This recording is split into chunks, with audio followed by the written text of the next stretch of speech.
Hi, and welcome once again to Stone Soup. The world according to sci-fi geeks. And we'd like to talk about the Murdoch mysteries. What is that, you say? That's what we said. My husband and I were in Costco, and we always go around the table where all the movies and TV things. This is a TV series. The TV series and stuff are. Just see if there's anything we think we might want to pick up. That's how we You got find all kinds of stuff that way. Yeah. How to Train Your Dragon, for one. We got that way. I mean, with Tangled, it was a matter of the ad said, coming out Tuesday. Yes, right. We'll be there. You know. But we just saw this and said, well, that's interesting because we love mysteries. Oh, we never heard of these. So, And hey, we've never heard of don't Murdoch. know. So we said, okay, forensic sleuthing in the age of invention?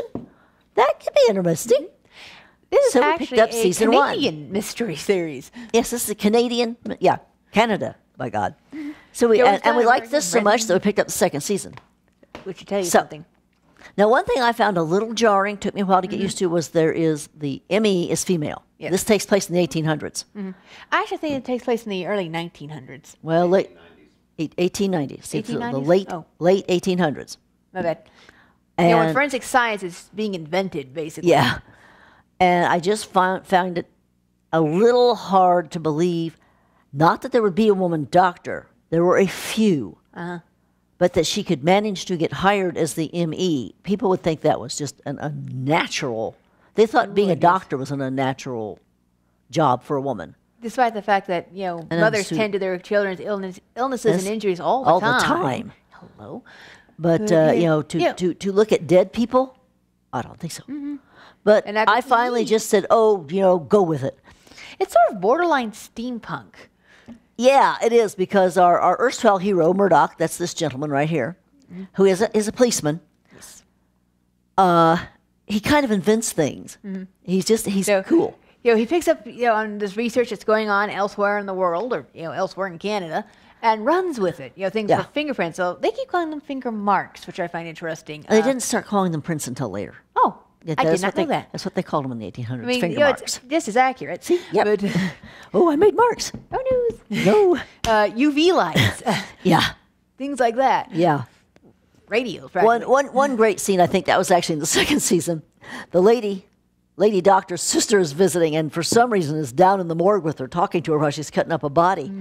And the sister comments on that odor because there's the stink of cigarette smoke. Yes. And the ME, being an ME, leans over and sniffs the body. By God, you're right. And she makes a note. And her sister's like horrified. Oh, that's disgusting. Your sister was, as it was, trying not to retch. But, her Your sister sister's don't always get not on. watching. She's holding a hanky to her face to, kind of, probably a perfume-soaked hanky to, cut out the smell.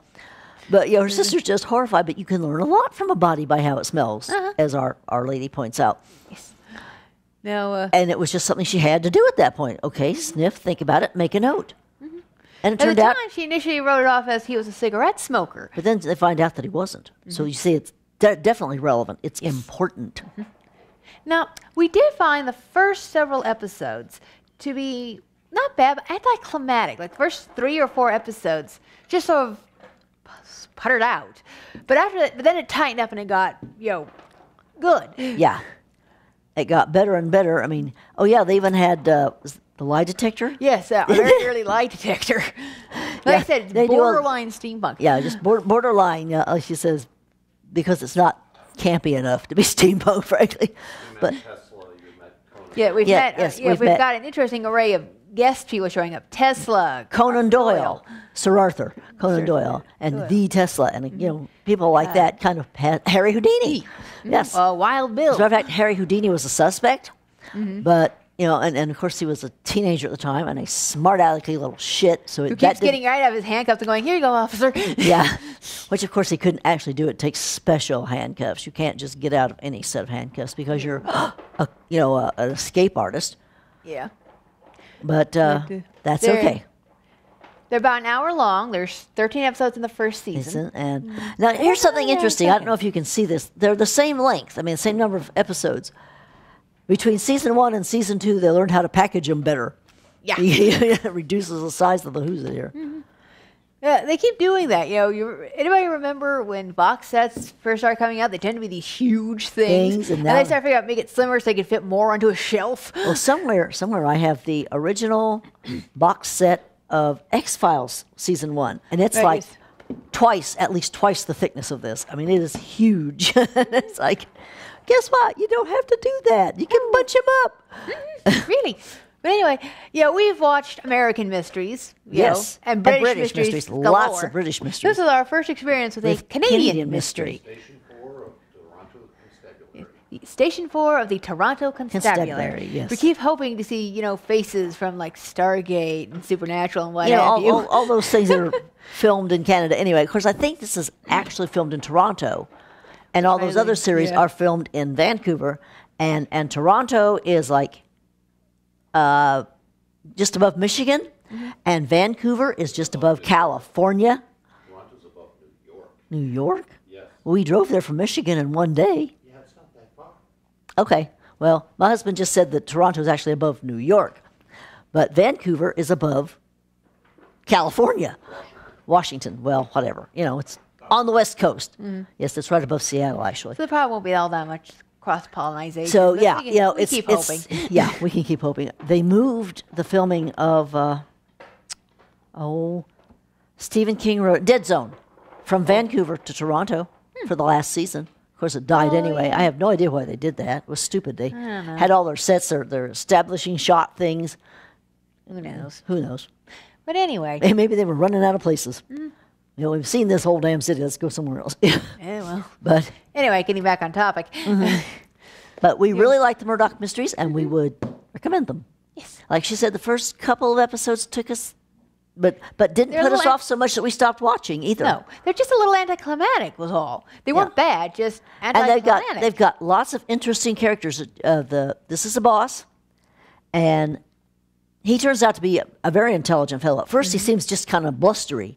Yes. As bosses often doing these things. But then he kind of reins it in, and it turns out he's a very intelligent man, and he becomes instrumental in solving various things. This gentleman is Murdoch's sergeant, the guy who follows him around and takes notes and stuff, and he's very intelligent. Yes. As a matter of fact, the boss starts complaining that you're turning him into another you, and that's okay. And then, of course, there's the lady doctor. And there are a couple other guys in the squad room that we see from, more than once. But, yeah, they are a lot of fun. And like we said, you get to see Sir Arthur Conan Doyle pops up twice to help solve mysteries. And to get encouraged to bring back that detective of his that he, knocked down the falls there. And various other people who were alive at the time. Yes, they have the captain there telling him about this ghost story about, ghost dogs on the moors. Yes. And eventually he says, I think I might write that story sort of, but I'm going to make some changes. So it can be cutesy at times. But that's okay. Cutesy is nice. Yes. So, yes, look for the Murdoch mysteries at a Costco near you. Thank you. Bye-bye.